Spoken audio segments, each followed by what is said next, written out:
As a child, I used to watch the birds, the seagulls. I grew up on the coast, west coast of Vancouver Island in British Columbia. And the birds would swirl in the storm. Exciting and fantastic. And I always wanted to fly. I wanted to soar like the birds, right? But we remember the story of Icarus. He flew too close to the sun, and then he plunged to earth. So this was the warning, wasn't it? That if we're going to try to fly, it's a dangerous thing.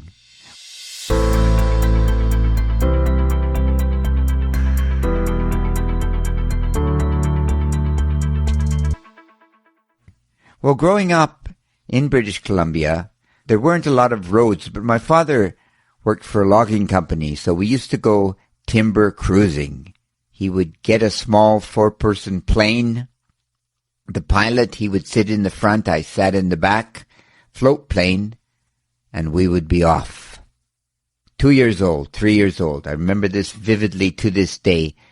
And you would take off, and there was a primordial roar from the engine as it revved up.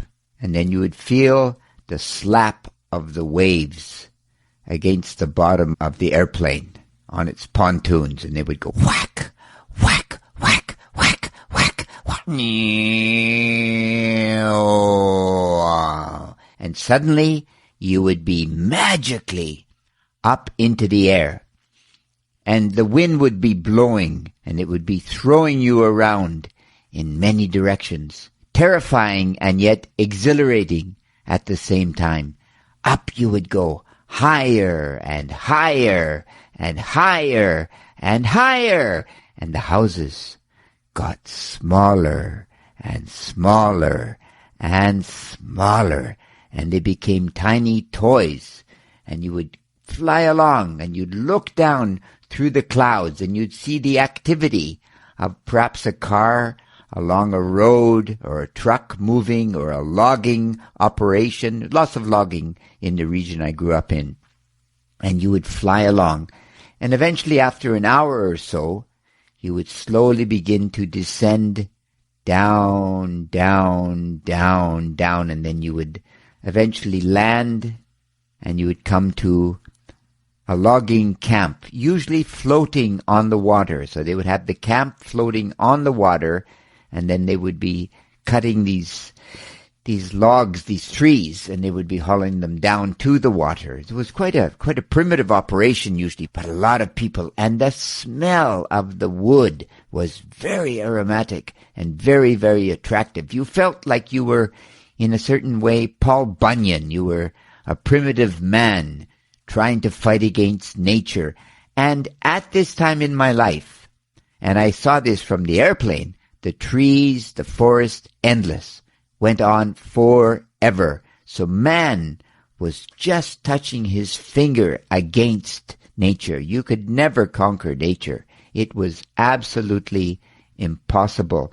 One of the most vivid images I have of one of these trips with my father was a man, his name was Pelto, I believe, Mr. Pelto, and he was going bankrupt because the wood, when it arrived into the water, sank. It was so waterlogged that it wouldn't float, and he wasn't getting paid for this wood, supposedly.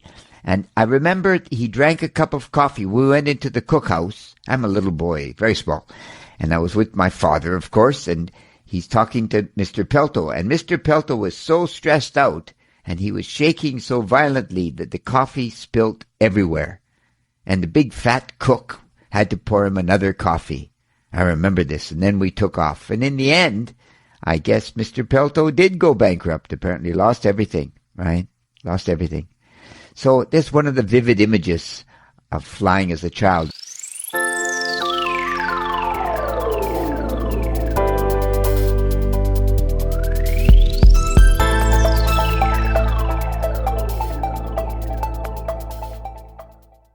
When I got to be older, I had a business, and we used to fly between Victoria and Vancouver and Victoria. Small plane, maybe not more than 6, 10 passengers. And of course, this is long before 9/11, so there is no concern about security. So you literally went down to the airport and waited for the plane. And mostly it was, of course, a land-based plane, and the wind would rage. And I used to go into the coffee shop, and I remember having a shot of whiskey. I needed whiskey, and I don't drink whiskey for many, many years. But at the time, it was artificial courage, because it was a terrifying experience to get on this airplane, and then you'd be off. And now you're older, and you're wiser, and you have some concept of dying, and the wind would buffet you. Incredible. I remember one time sitting on an airplane, and there was a man sitting beside me, and he was selling stock or something, and he kept talking about this stock, and I should buy this stock. And suddenly we're soaring along at 10,000 feet or so, and the wind caught us, and I was suddenly looking down at him. We were at a 90-degree angle for a moment, and the man stopped talking for a very long time, maybe 1 minute. Gosh. And then we bounced back, and the man started talking again, and then we landed.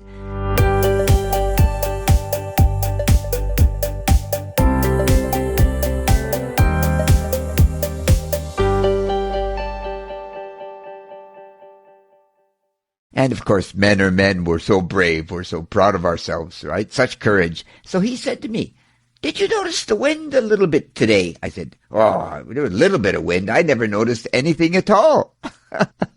Wow. So these were times. And now, of course, this is impossible because of security. You spend quite a bit of time. It's not like it was at all. And the forests have been mostly cut down in British Columbia. And so now they're harvesting so-called second growth to a large extent. So times have changed a lot. But these are wonderful images from the past. Flying with my father, right? And you know what they say? Gosh, you know what they say. Critical thinking is necessary. It gives us images of hope and love and passion. And critical thinking is truly great. We need to think, don't we? Save the world. Bless you. Take care. Bye-bye.